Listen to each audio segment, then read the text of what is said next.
श्री गणेशाय नमः। श्री जानकी वल्लभो विजयते। श्रीमद् वाल्मीकि रामायण 19वां सर्ग। विश्वामित्र जी के मुख से श्री राम जी को साथ ले जाने की मांग सुनकर राजा दशरथ का दुखित और मूर्छित हो जाना। नृपश्रेष्ठ महाराजा दशरथ का यह अद्भुत विस्तार से युक्त वचन सुनकर महातेजस्वी विश्वामित्र पुलकित हो उठे और इस प्रकार बोले। राज सिंह, ये बातें आपके ही योग्य है। इस पृथ्वी पर दूसरे के मुख से ऐसे उदार वचन निकलने की संभावना नहीं है। क्यों न हो, आप महान कुल में उत्पन्न हैं और वशिष्ठ जैसे ब्रह्म ऋषि आपके उपदेशक हैं। अच्छा, अब जो बात मेरे हृदय में है उससे सुनिए। नृपश्रेष्ठ, सुनकर उस कार्य को अवश्य पूर्ण करने का निश्चय कीजिए। आपने मेरा कार्य सिद्ध करने की प्रतिज्ञा की है। इस प्रतिज्ञा को सत्य कर दिखाइए। पुरुष प्रवर, मैं सिद्धि के लिए एक नियम का अनुष्ठान करता हूँ। उसमें इच्छा अनुसार रूप धारण करने वाले दो राक्षस विघ्न डाल रहे हैं। मेरे इस नियम का अधिकांश कार्य पूर्ण हो चुका है। अब इसकी समाप्ति के समय वे दो राक्षस आ धमके हैं। उनके नाम है मारीच और सुबाहु। वे दोनों बलवान और सुशिक्षित हैं। उन्होंने मेरी यज्ञ वेदी पर रक्त और मांस की वर्षा कर दी है। इस प्रकार उस समाप्त प्राय नियम में विघ्न पड़ जाने के कारण मेरा परिश्रम व्रत व्यर्थ गया और मैं उत्साहहीन होकर उस स्थान से चला आया। पृथ्वीनाथ, उनके ऊपर अपने क्रोध का प्रयोग करूं, उन्हें शाप दे दूं, ऐसा विचार मेरे मन में नहीं आता, क्योंकि यह नियम ही ऐसा है जिसको आरंभ कर देने पर किसी को शाप नहीं दिया जाता। अतः नृपश्रेष्ठ, आप अपने काक पक्षधारी सत्य पराक्रमी शूरवीर ज्येष्ठ पुत्र श्री राम जी को मुझे दे दो। ये मुझसे सुरक्षित रहकर अपने दिव्य तेज से उन विघ्नकारी राक्षसों का नाश करने में समर्थ हैं। मैं इन्हें अनेक प्रकार के श्रेय प्रदान करूंगा, इसमें संशय नहीं। उस श्रेय को पाकर ये तीनों लोकों में विख्यात होंगे। श्री राम के सामने आकर वे दोनों राक्षस किसी तरह ठहर नहीं सकते।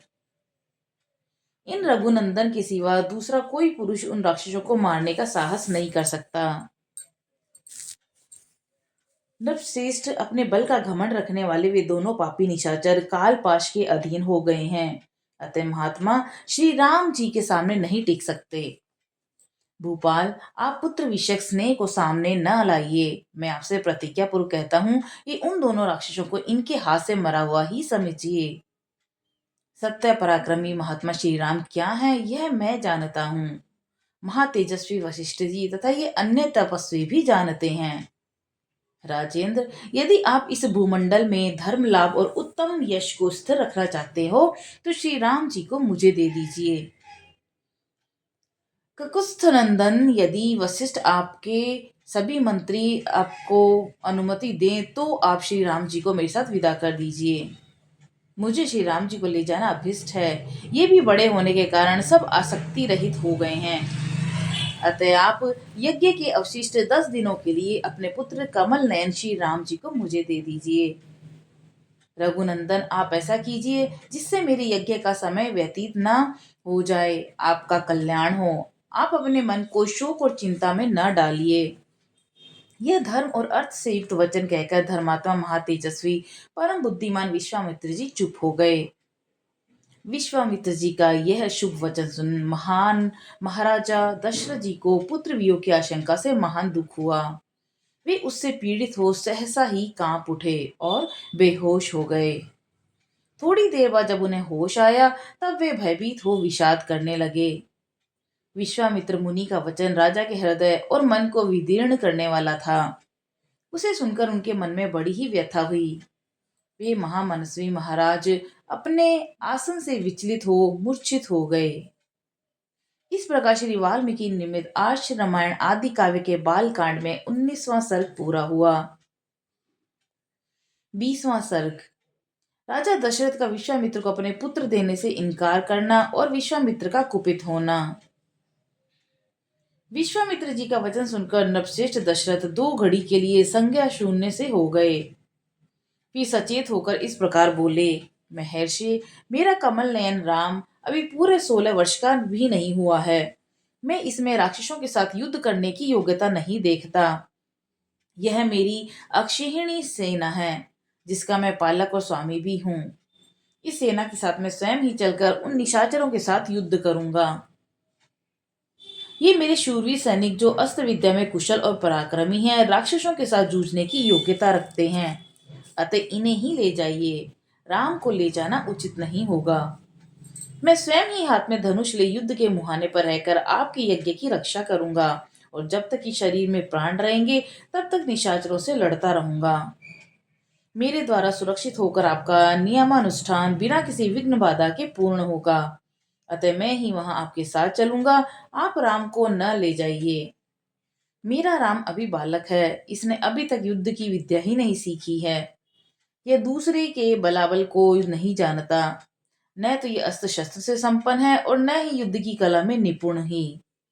अतः ये राक्षसों से युद्ध करने योग्य नहीं है, क्योंकि राक्षस माया से छल कपट से युद्ध करते हैं। इसके सिवा राम से वियोग हो जाने पर मैं 2 घड़ी भी जीवित नहीं रह सकता।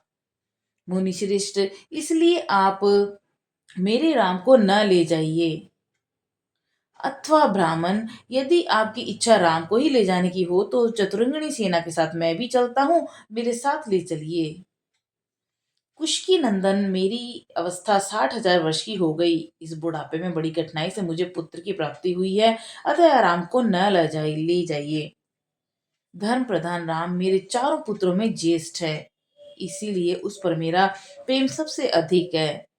इसलिए आप राम को नहीं लेकर जाइए। वे राक्षस कैसे पराक्रमी हैं, किसके पुत्र हैं और कौन है, उनका डील डोल कैसा है। मुनीश्वर, उनकी रक्षा कौन करते हैं। राम उन राक्षसों का सामना कैसे कर सकते हैं। ब्राह्मण, मेरे सैनिकों को या तो स्वयं मुझे ही उन माया युद्धि या राक्षसों का प्रतिकार कैसे करना चाहिए। भगवान, ये सारी बातें आप मुझे बताइए। उस दुष्टों के साथ युद्ध में मैं कैसे खड़ा होना चाहिए, क्योंकि राक्षस बड़े बलाभिमानी होते हैं।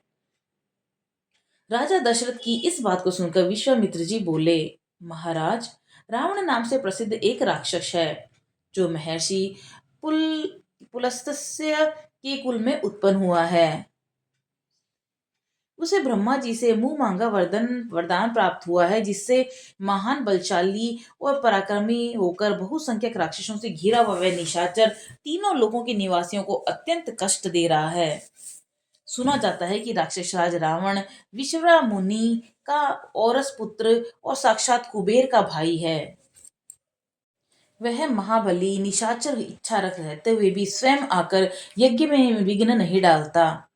अपने लिए इसे तुच्छ कार्य समझता है। इसलिए उसी की प्रेरणा से 2 महान बलवान राक्षस मारीच और सुबाहु यज्ञों में विघ्न डाला करते हैं। विश्वामित्र मुनि के ऐसा कहने पर राजा दशरथ उनसे इस प्रकार बोले कि मुनिवर, मैं उस दुरात्मा रावण के सामने युद्ध में नहीं ठहर सकता। धर्मज्ञ महर्षि, आप मेरे पुत्र तथा मुझ मंदभागी दशरथ पर भी कृपा कीजिए, क्योंकि आप मेरे देवता तथा गुरु हैं। युद्ध में रावण का वेग तो देवता, दानव, गंधर्व, यक्ष और नाग भी नहीं सह सकते, फिर मनुष्यों की तो बात ही क्या है। मुनिश्रेष्ठ, रावण सम्रांगण में बलवानों के बल का अपहरण कर लेता है, अतः मैं अपनी सेना और पुत्रों के साथ रहकर भी उससे और उसके सैनिकों से युद्ध करने में असमर्थ हूँ। ब्राह्मण, यह मेरा देवोपम पुत्र युद्ध की कला से सर्वथा अनभिज्ञ है। इसकी अवस्था भी अभी बहुत थोड़ी है, इसलिए मैं इसे किसी तरह नहीं दूंगा। मारीच और सुबाहु सुप्रसिद्ध दैत्य सुनंद और उपसुनंद के पुत्र हैं। वे दोनों युद्ध में यमराज के समान हैं। यदि वे आपके यज्ञ में विघ्न डालने वाले हैं, तो मैं उसका सामना करने के लिए अपने पुत्रों को नहीं दूंगा, क्योंकि वे दोनों प्रबल पराक्रमी और युद्ध विषयक उत्तम शिक्षा से संपन्न हैं। मैं उन दोनों में से किसी एक के साथ युद्ध करने के लिए अपने सुहृदों के साथ चलूंगा। अन्यथा यदि आप मुझे न ले जाना चाहें, तो मैं भाई बंधुओं सहित आपसे अनुनय विनय करूंगा कि आप राम को छोड़ दें। राजा दशरथ के ऐसे वचन सुनकर विप्रवर कुशिक नंदन विश्वामित्र के मन में महान क्रोध का आवेश हो आया। जैसे यज्ञशाला में अग्नि को भली माती आहुति देकर घी की धारा से अभिषिक्त कर दिया जाए, वह प्रज्वलित हो उठे, उसी तरह अग्नि तुल्य तेजस्वी महर्षि विश्वामित्र भी क्रोध से जल उठे। इस प्रकार श्री वाल्मीकि निर्मित आर्ष रामायण आदि काव्य के बाल कांड में 20वां सर्ग पूरा हुआ।